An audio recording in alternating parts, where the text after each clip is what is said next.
On the 80th anniversary of the liberation of Auschwitz comes an unprecedented exhibition about one of history's darkest moments. Auschwitz, not long ago, not far away, features more than 500 original objects, first-hand accounts, and survivor testimonies that tell the powerful story of the Auschwitz concentration camp, its history and legacy, and the underlying conditions that allowed the Holocaust to happen. On now exclusively at ROM. Tickets at rom.ca.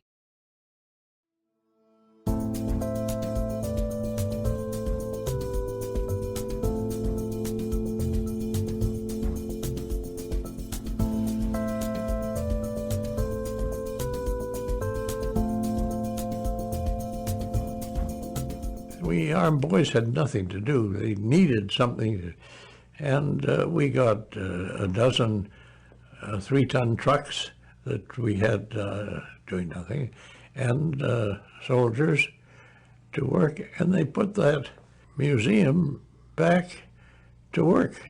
That's the voice of the late Gerald Levenston, a Toronto jeweler and a decorated Canadian Jewish war hero.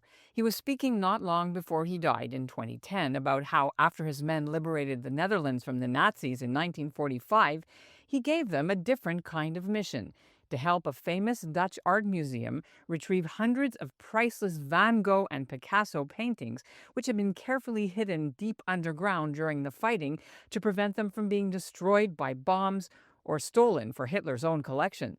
It was just one of the operations for which Levenston would win gallantry medals during and after the Second World War.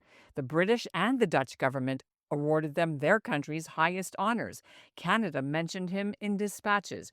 And just a few months earlier, Levenston carried out another important wartime task, one that he was equally proud of but would get no such write-up, except in one of his letters home to his mother, back in Toronto, and much later in my book, Double Threat, about the 17,000 Canadians of Jewish faith who fought Hitler.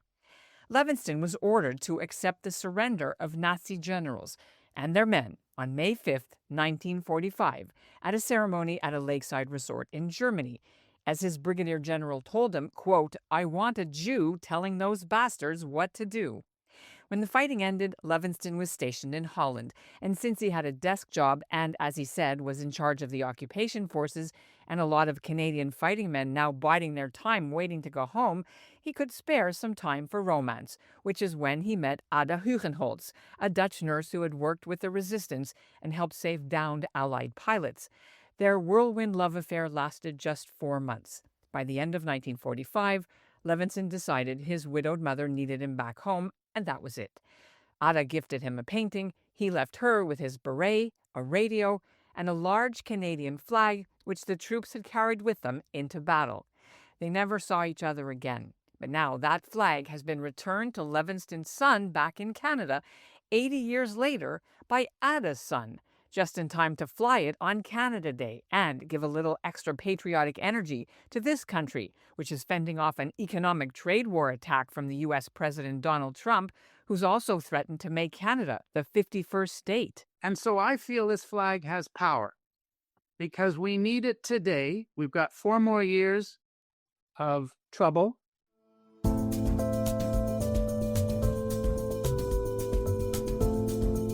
I'm Ellen Besner, and this is what Jewish Canada sounds like for Monday, June 30th, 2025. Welcome to North Star, a podcast of the Canadian Jewish News, made possible thanks to the Ira Gluskin and Maxine Granovsky-Gluskin Charitable Foundation.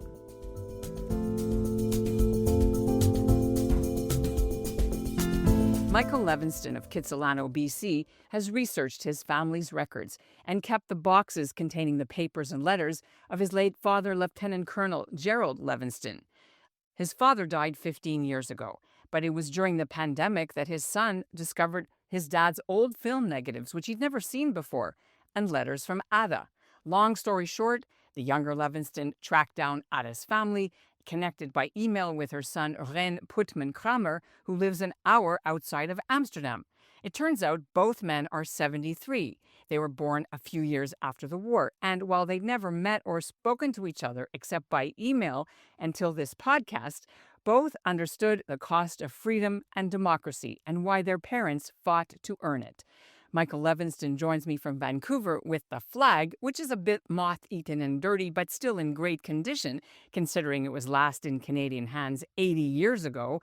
And Ren Putman-Kramer joins from the Netherlands to explain why he shipped the flag here right before the 80th anniversary of his country's liberation on May 5th. Hello, Ella. Thank you. Thank you. Nice to meet you. And this is the first time you're actually seeing each other or speaking to each other actually in person. That's right. It's a great honor. It's a great honor to see Rain. Yes. Very nice. Very nice. We've been writing together. We've been emailing for a few years now. Well, let's talk about that. How did you find about each other? And I assume this is a Michael start. True. My father died in 2010. I went through all these boxes and put together the letters he wrote to his mother during the war. And I thought I went through everything. But some years later, I found a small plastic canister with a roll of negatives. And I'd looked at it before, and it just had Canadian soldiers doing sports events in Holland. But I thought, I'm just going to get these printed. And when they came back, there were a number of civilian shots, and one of them struck me. My father was sitting on the fender of his officer's car, a 1938 Packard convertible, and next to him was a very beautiful Dutch, assumed nurse. They had the same position on the fender, and they both had the biggest grin on their faces, which, leads you to think that they're good friends. And I had known that there was an Ada from one photo my father kept of Ada with his beret on. And he told me at one point in my interviews with him years ago that she was a very brave Dutch nurse involved in the underground, saving Allied soldiers and smuggling them into Belgium. I mean, I barely knew any of this. And I thought, well, I've got this new photo. It's fabulous. I'm going to start genealogical research out there and see if she's alive or anybody's alive. And it went to very distant people related. Finally, and very luckily, the Rein, because he responded in such a positive way. It was very exciting. And since then, we've been in touch. Okay, before we go any further, for younger listeners who don't know what a negative is, it's like film from a camera from the old days. And then this was when that you made contact?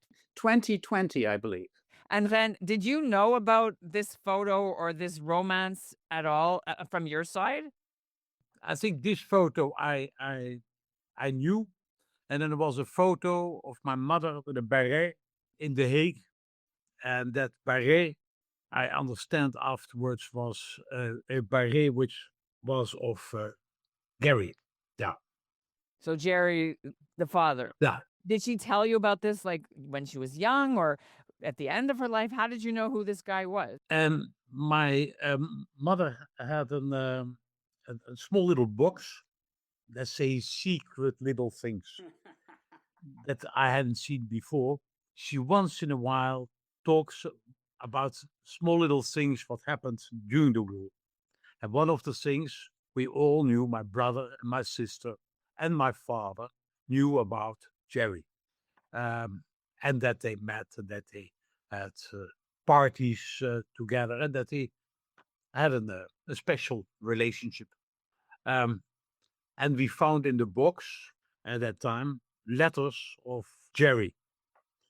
And that box we only got into after my mother died.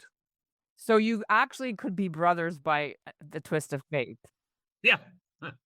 My brother was always worried, one of his conspiracies, that we had family in Europe. Yeah, half true. Are you both the firstborn of your families? No.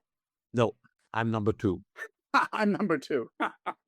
All right. So the thing that's so interesting is that you kind of found each other. This is 80th anniversary. There's been lots of celebrations and parades in Canadian governments and veterans to Apeldoorn and all the usual, parades that happens each year that the Dutch honor the Canadians who liberated them. So you had a special exchange of gifts or artifacts as well. And tell me about that, Michael, that process, and then Ren as well.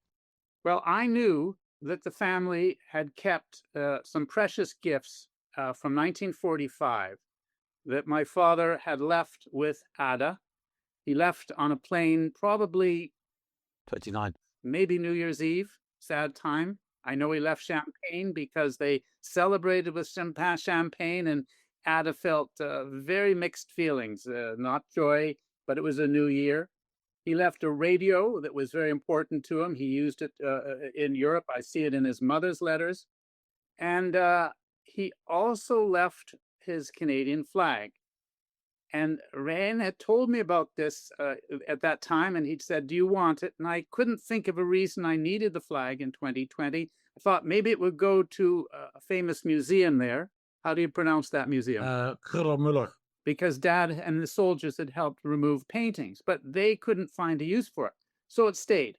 Then in February, when we were having this beginning of the onslaught from the United States president, 5 of our ex-prime ministers said, "Fly the flag, be patriotic. This is the time." And I thought, well, I don't have there is a flag, and it's in the Netherlands. I will write to my friend Ren. And he got back to me, "I will look for it." And he kept looking for it and never stopping until almost the 80th anniversary in May. And I was hopeful, but I also realized that old stuff goes. And suddenly, a couple of days ago at the door, a soft envelope comes, and I opened and held it up. And I was very emotional. 80 years, I said, this has come back. But when I really got emotional is when I read this amazing letter that Ren had written. That's how it got here and how exciting it is. I've been looking to see if there's any bullet holes. Yeah, could be. But I can't see any. But this flag would have been with the Canadian troops. Absolutely. Through Europe as they liberated countries. Red ensign. Red ensign. Ensign. Ensign. Yeah. It was the flag before 1965, before we got the maple leaf flag. And this kept the troops moving. It has power. It has strength. It shows us what we can do when we all join together. And the Canadian troops who were developing the strength, I have to push this little book here, The Best Little Army in the World. Steen's book. It's a great book. This is important to show how the Canadian troops developed from university students, non-military, to being a fighting force. And so I feel this flag has power because we need it today. We've got 4 more years of trouble, and we need something. Maybe more, but he is going into his 80s. And I know I'm going on, but we have allies just now. Ren, he is an ally in the Netherlands right now in May. Canadians have allies around the world. I'm going on to my soapbox. So, Ren, why did you decide you wanted to give this flag back when it's such a big part of your family's story all these years? First of all, it is of course nice to give something back, and it will have a very important tool to Michael, because he said to me also, he wrote to me, we fought for democracy in Europe. And he said, well, this flag symbolizes it. And now we in Canada, and we all are fighting also for democracy, but against someone else, southern borders.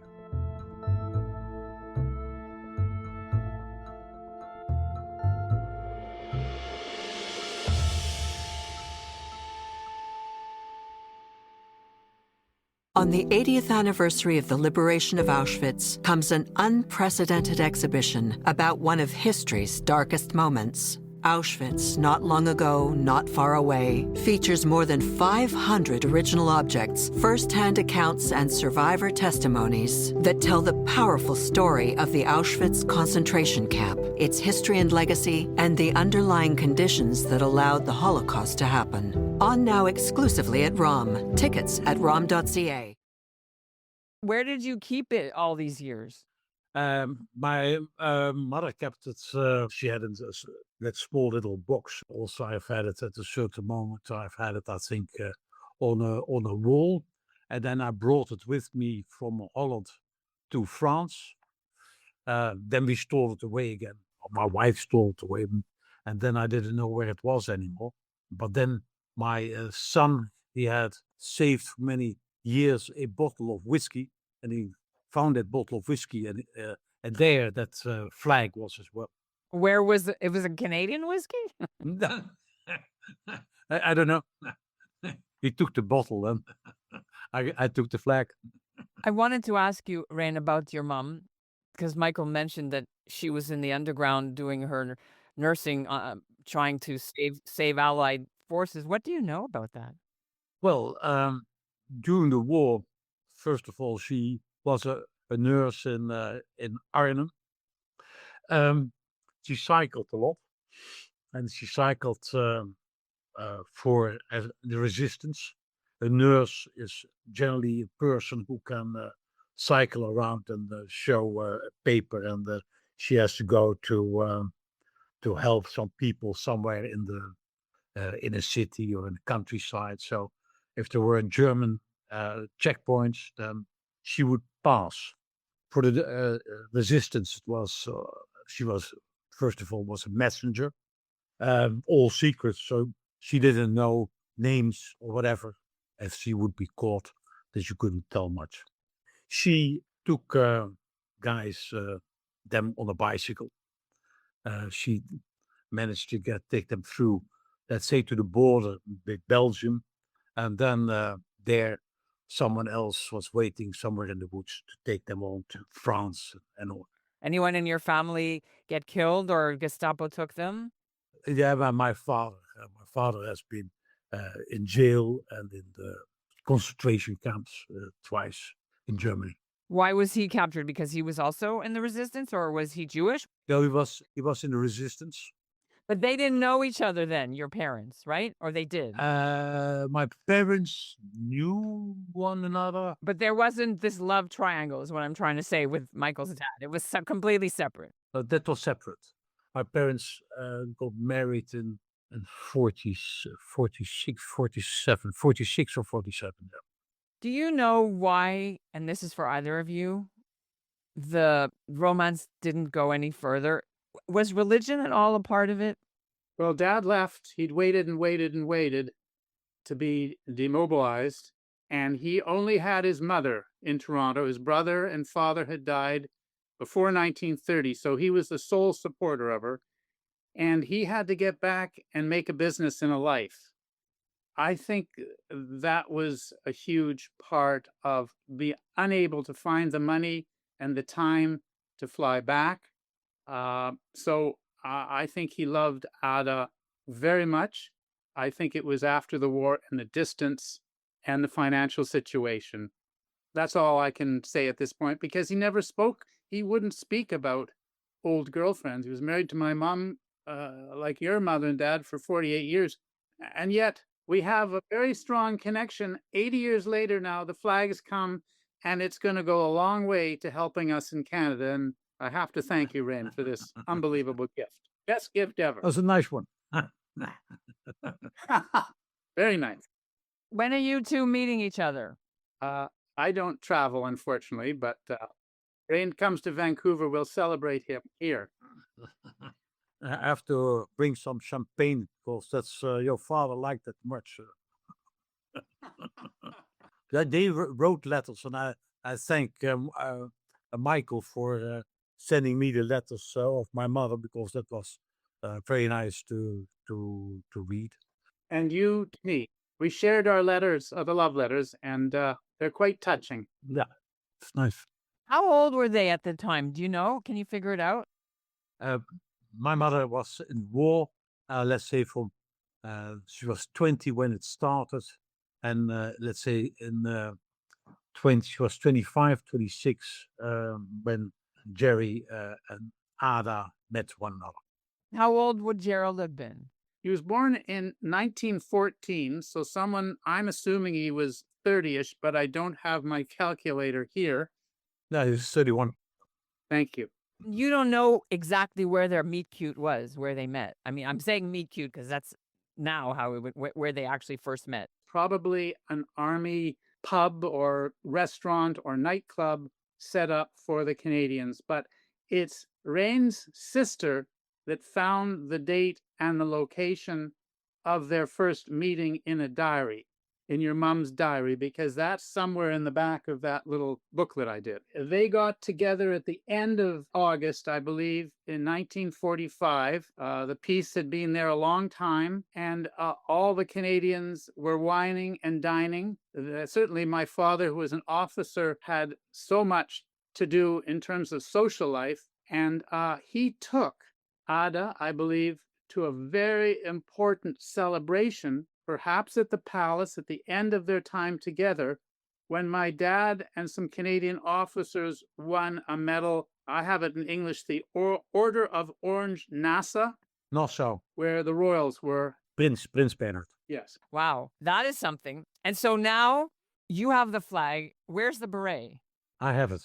I have it here, but I can't find it now. Okay. Finally, is there anything you want to talk and tell each other? I've just learned so much from Rain today, from his stories, and thanks to you, Ellen, that I never would have heard without you bringing us together. Thank you. And what about you, Rain? What questions do you have for Michael, or anything you want to say? Amazing to meet one another after all those years, and to hear a lot of things I also didn't know. I also was a bit reluctant because, just like Michael said about his father, my mother was pretty private, and I also had to think about it. But it was such a good idea to talk too long about it.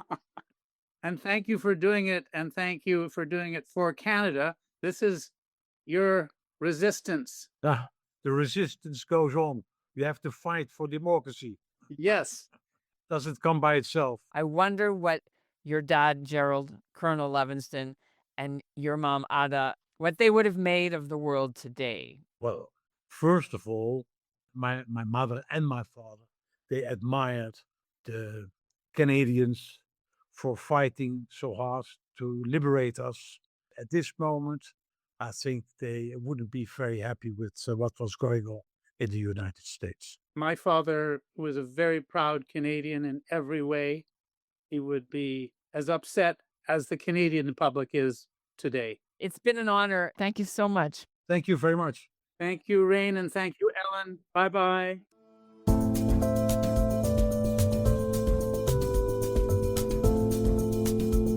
And that's what Jewish Canada sounds like for this episode of North Star, made possible thanks to the generous support of the Ira Gluskin and Maxine Granovsky Gluskin Charitable Foundation. If you want to learn more about the story and Gerald Levenston, go to the links in our show notes.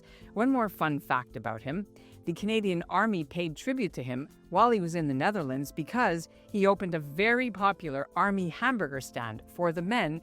It was called the Bluebird. Our show is produced by Zachary Judah Kaufman and Andrea Varsany. The executive producer is Michael Freeman, and our music is by Brett Higgins. We're off for Canada Day, and we'll be back Wednesday, July 2nd. Thanks for listening.